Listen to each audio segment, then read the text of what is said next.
everyone, my name is Victoria Hornstein and I'm a development manager in New York City.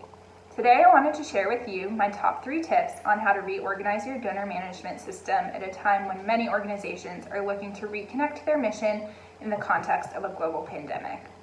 So all of us, our supporters included, have had a very difficult past few months. As fundraisers, we've had to completely reorganize our communication plans, and we've had to figure out how to support and speak to our donors at a time that might be very difficult for them. So I would argue that it's more important than ever to have an open line of communication with our supporters. And as a fundraiser who works with database processes and pays attention to email analytics, I know that there can often be an overwhelming fear about making sure we're able to reach the individuals who are closest to us. So here are 3 questions to ask yourself about your database system that can help ease your concerns and ensure that we're able to communicate with our supporters at a time when many are looking to connect at a more human level.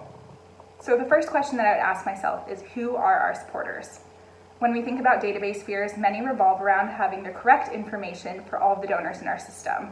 So now is a great time to segment your database by gift size and start verifying information for high-level donors first.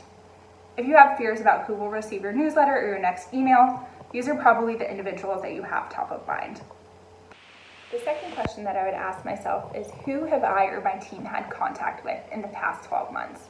So these are going to be people who've attended your events, maybe they've stopped by your office, who you've had email correspondence with, or you've called. So these are individuals who are very close to us and we need to be able to communicate with them.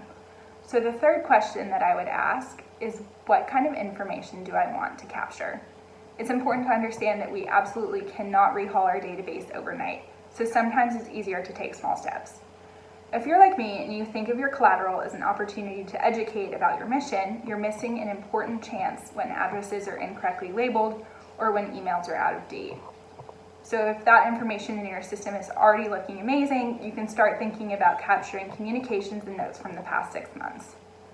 So I hope these tips have been helpful for other young fundraisers, or if the pandemic has caused you to have database-related concerns.